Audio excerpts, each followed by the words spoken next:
Dokumennya itu ada esai, teman-teman. Nah, esainya itu bukan esai yang ilmiah kayak di perlombaan, namun 2024 itu temanya karya hebatku untuk kemajuan Indonesia. Ya kan, itu seperti apa kelebihan dan juga kekuranganmu, kenapa kamu mengikuti beasiswa unggulan ini, kemudian apa kontribusi buat seleksi beasiswa ini, ada wawancara secara psikologis, jadi apapun halangannya pasti diterabas. Ada batas dari IPK-nya, setahu aku itu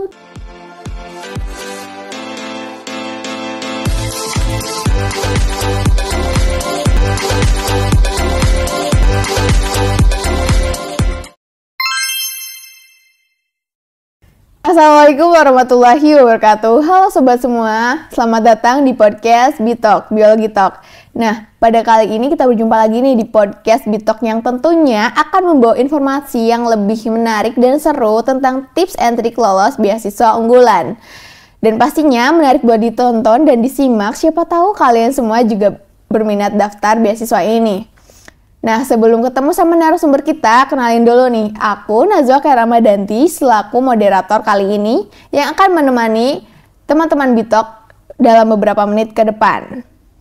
Podcast kali ini kita tidak tanggung-tanggung mengundang narasumber yang keren banget, yaitu Nia Kurniawati. Gimana nih kabarnya hari ini? Oke, hari ini aku kabarnya seneng banget. Apalagi diundang di sini ya, sangat luar biasa. Dan juga keadaanku alhamdulillah sehat walafiat. Alhamdulillah kabar baik ya.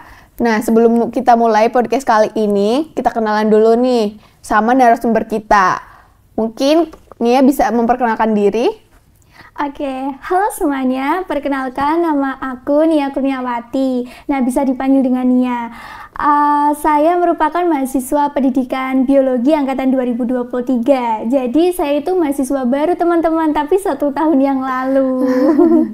Oke, nah Sobat Bitalk pasti udah penasaran nih tentang topik yang akan dibawakan kali ini. Kira-kira apa sih motivasi kamu buat ikut beasiswa unggulan? Baik, motivasi aku untuk ikut beasiswa unggulan ini pastinya untuk meringankan dari biaya orang tua juga dan juga untuk membanggakan orang tua.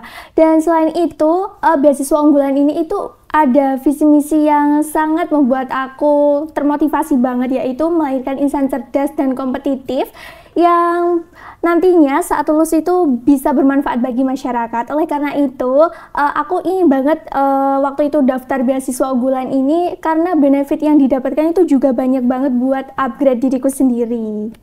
Wah, keren banget nih. Kira-kira apa aja sih yang harus disiapin sebelum daftar beasiswa ini? Oke, untuk mempersiapkan dari beasiswa itu kurang lebihnya sama ya, setahu aku.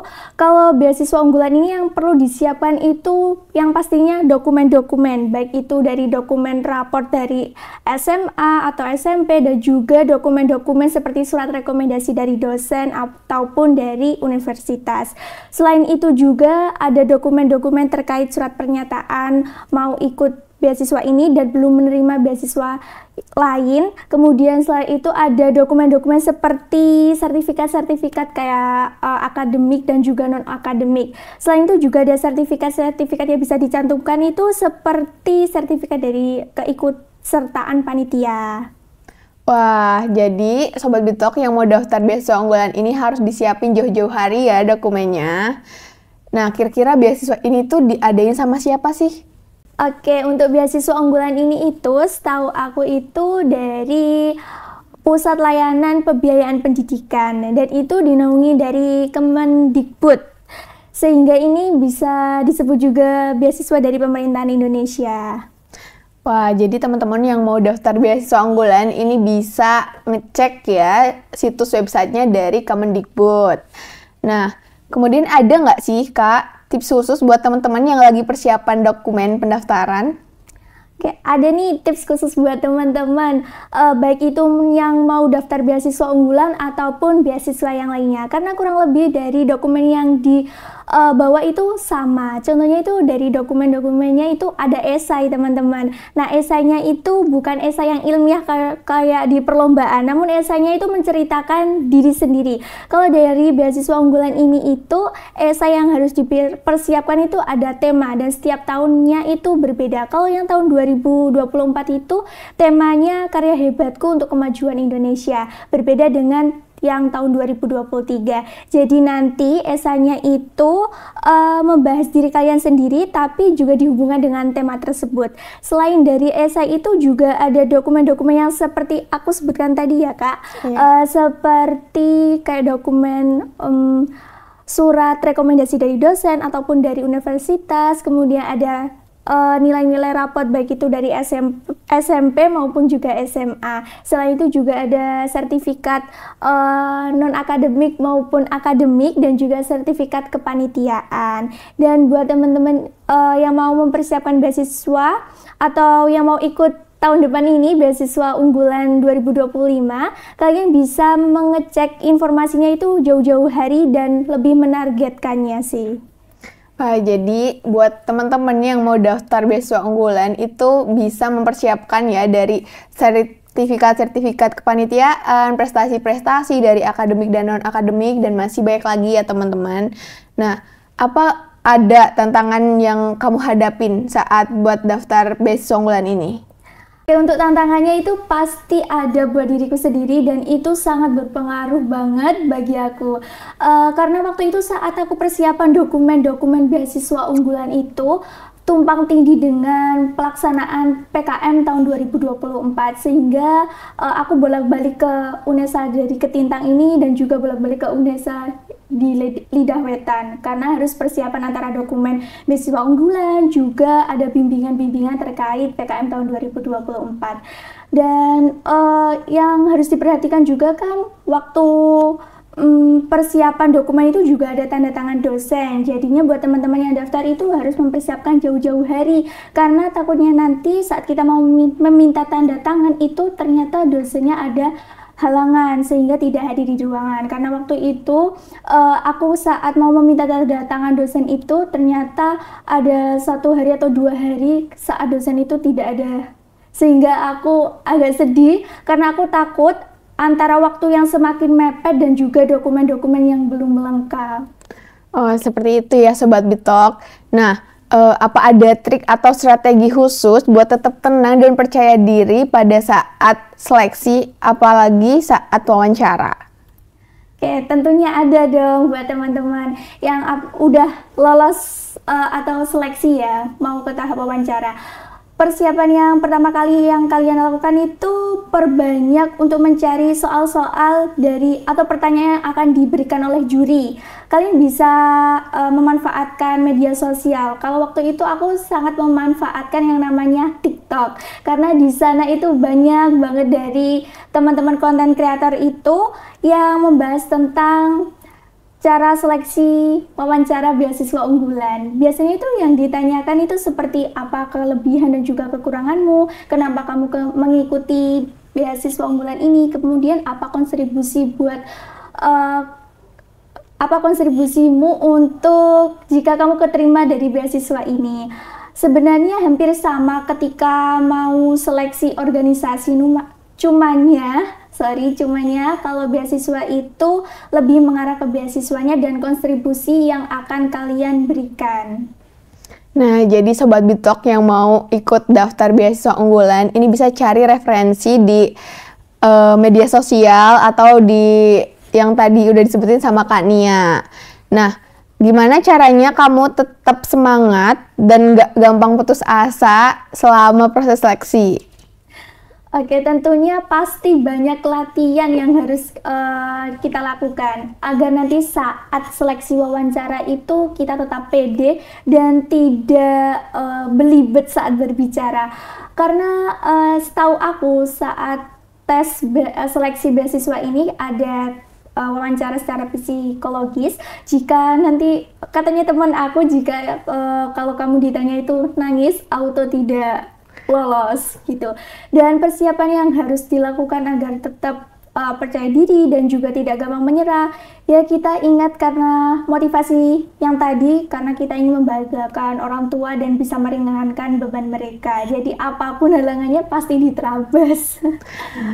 Iya, jadi seperti itu ya Sobat Bitok. Buat kalian yang gugup atau takut buat ngehadepin itu, tetap ingat motivasi awal kalian buat ikut beasiswa itu ya.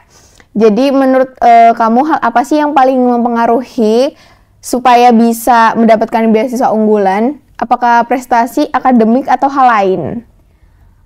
Oke, untuk yang mau ikut beasiswa itu yang sangat mempengaruhi pastinya adanya prestasi akademik maupun non akademik. Dan selain itu juga ada pengalaman organisasi ataupun kepanitiaan, ataupun bisa ikut volunteer juga ya. Karena kan dari organisasi itu pasti banyak mengadakan seperti pengabdian masyarakat ataupun melakukan mengajar juga. Dan selain itu, kalau di beasiswa unggulan ini itu ada yang namanya karya apa yang telah kamu buat. Karena aku waktu itu belum punya yang namanya karya seperti kayak jurnal, aku cantumin karyanya itu terkait seperti antologi, puisi, dan juga cerita pentigraf yang telah dibukukan, itu bisa diikutkan. Dan teman-teman yang masih belum punya kayak itu, teman-teman itu bisa ikut mencari di Instagram, karena banyak banget di Instagram dari lembaga-lembaga itu yang mengadakan seperti lomba puisi ataupun cerpen ataupun pentigraf yang dibukukan, karena itu sangat berpengaruh nanti saat kalian mau mendaftar beasiswa. Selain itu juga ditanyakan di beasiswa unggulan ini juga ditanyakan terkait usaha apa yang pernah dilakukan. Kalau aku dulu itu pernah melakukan usaha online shop, tapi saat SMA. Itu masukkan aja sebagai peluang agar nanti mungkin teman-teman itu bisa lolos jadi poin plus buat kalian. Wah, keren banget ya Kak Nia ini. Jadi, selain mempersiapkan dokumen dari jauh-jauh hari, kalian juga bisa nyantumin pengalaman atau karya-karya kalian yang udah kalian buat. Nah, terkait pengalaman, ada nggak nih pengalaman unik atau hal baru yang kamu dapat dari beasiswa unggulan ini? Pengalaman unik yang aku dapat saat mau daftar beasiswa unggulan itu, pertama kali aku berurusan dengan banyak orang, dan itu aku melangkah sendirian karena waktu itu kan liburan, banyak teman-teman yang udah pulang sedangkan aku masih di Surabaya, dan semua dokumen itu baik dari rektorat maupun dari fakultas sendiri itu bolak-balik menyelesaikan sendiri, dan juga mencari informasinya itu dari kakak-kakak tingkat juga, dan dari teman-teman yang pernah lolos beasiswa unggulan. Dan itu menurutku unik bagi aku, dan itu pengalaman pertama aku menyelesaikan semuanya di kota orang. Oke, biasanya kan di beasiswa itu umumnya ada kontribusi yang harus diberikan dari penerima beasiswa. Nah, kalau di beasiswa ini apakah diwajibkan? Dan jika diwajibkan, kira-kira kontribusi apa yang harus diberikan? Oke, buat teman-teman yang nanti mau ikut beasiswa unggulan, yang aku tahu saat waktu tanda tangan kontrak kemarin itu, bahwa beasiswa unggulan ini itu membiayai kita, sehingga kita itu difokuskan untuk kuliah, menempuh pendidikan itu fokus di sana. Dan nanti saat kita lulus, harapannya itu kontribusinya bisa bermanfaat bagi masyarakat, karena kita udah dibiayai dari pemerintah, maka dari itu saat kita lulus ya harus berkontribusi buat masyarakat. Nah, kira-kira selain dari kontribusi untuk masyarakat, kira-kira ada kontribusi apa lagi yang harus diberikan dari penerima beasiswa ini, Kak? Oke, aku tadi hampir lupa mau menjawab. Ternyata ini ada dua lagi untuk yang mau ikut beasiswa unggulan itu. Yang pertama kan tadi buat masyarakat, dan yang kedua itu nanti buat teman-teman yang udah keterima dari beasiswa unggulan itu ada batas dari IPK-nya. Setahu aku itu 3. Kemudian ada lagi, kalau di beasiswa unggulan itu nanti di platformnya itu ada daftar, dan daftarnya itu kayak mematok setiap tahunnya itu awal penerima beasiswa unggulan ini itu udah dapat prestasi apa saja, itu udah ada listnya itu. Oh, jadi seperti itu ya teman-teman. Buat kalian yang udah dapat beasiswa unggulan dan mau daftar bisa dipersiapkan, dan yang udah dapat harus memaksimalkan IPK kalian. Ya betul, harus memaksimalkan. Udah dibiayai kan ya. Iya, udah dibiayai, jadi IPK-nya jangan sampai turun. Nah, Kalau dari lingkungan dan jaringan beasiswa unggulan ini gimana nih pengaruhnya buat kamu, dan apa ada sosok mentor atau teman yang ngasih pengaruh di perjalanan kamu beasiswa ini? Baik, untuk pengaruh dari beasiswa unggulan ini itu membuat aku lebih percaya diri dan juga harus mengupgrade diriku untuk memperbanyak prestasi, karena dari teman-teman beasiswa unggulan yang udah aku temuin itu ternyata itu mereka itu punya banyak prestasi yang banyak yang bikin aku kagum banget. Jadinya aku pengen seperti mereka. Dan untuk perjalanan beasiswa ini itu ada temanku yang aku tanyain terkait apa yang harus dibutuhkan itu ada, dan itu membantuku. Temanku itu dari luar dari fakultas ini, dan itu membantuku ketika aku tanya terkait dokumen yang dibutuhkan itu kita ambil di mana, kemudian untuk esainya itu kurang lebih tahun lalu itu referensinya kayak gimana. Jadi memperbanyak referensi agar bisa lolos beasiswa sih. Jadi temennya ngebantu banget ya buat lolos beasiswa unggulan ini. Ya, ngebantu. Selain dari akademik, apa aja nih pengembangan diri yang kamu dapetin dari beasiswa unggulan? Karena aku baru pertama kali dapet tahun ini dan baru selesai tanda tangan kontrak itu Agustus kemarin. Yang pastinya ada pelatihan-pelatihan atau webinar buat beasiswa unggulan sendiri. Kemudian beasiswa unggulan ini ternyata ada komunitasnya di Surabaya, namanya itu Kubus. Dan di UNESA sendiri itu setauku juga ada komunitasnya. Dan setiap agendanya atau program kerjanya itu yang mengarah di dampak positif, entah itu nanti ada pelatihan buat esai atau pelatihan buat jurnal dan juga karya ilmiah. Jadinya itu berdampak bagi kita ke depannya, apalagi kita nanti kalau S1 itu minimal skripsi ya. Iya, bener banget. Jadinya perlu banget adanya pelatihan penulisan buat skripsi itu sendiri. Wah, keren banget ya. Jadi di beasiswa unggulan itu ada program-program kerja yang bisa diikutin sama penerimanya ya, Kak? Iya, kalau dari pemerintahan sendiri itu lebih tepatnya dari pelatihan atau workshop. Tapi biasanya dari organisasinya itu program kerjanya itu juga gak kalah kerennya.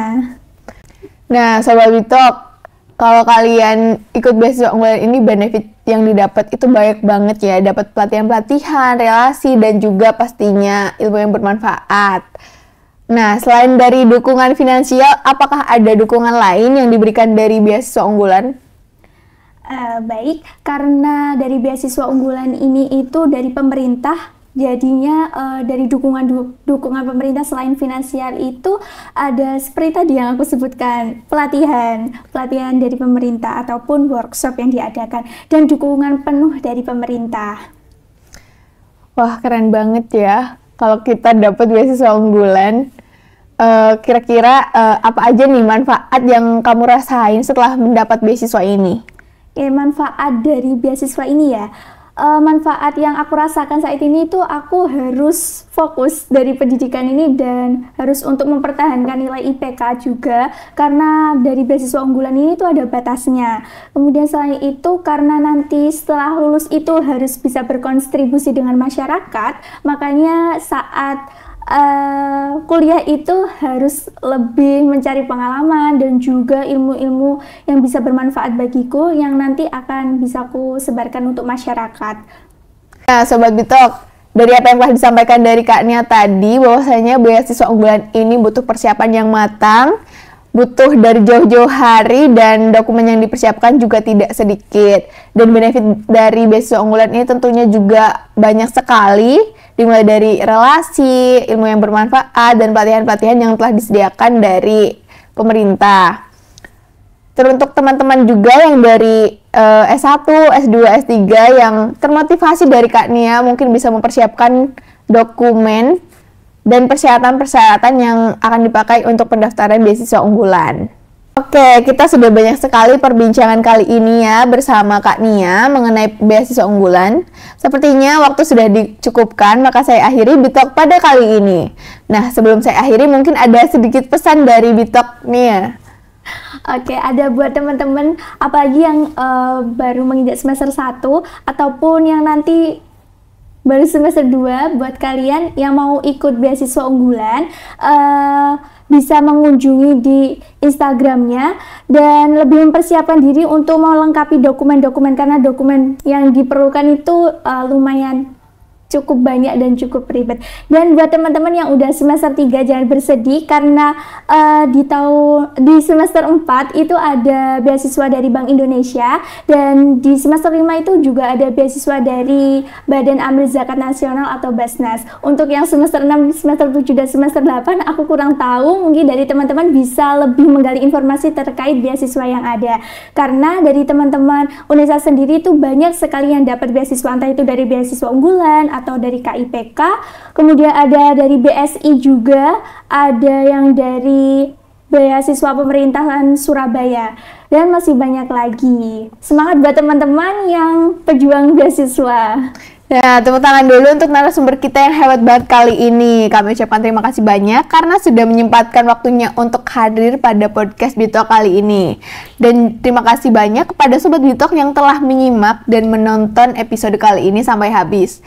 Dan jangan lupa untuk terus pantengin Instagram kita @hmp.penbiologinanasmerah dan media sosial lainnya. Tentunya jangan lupa subscribe channel Biologi Nanas Merah dan nyalain loncengnya biar Sobat Bitalk tidak ketinggalan informasi-informasi terbaru dari kita. Terima kasih Sobat Bitalk, see you!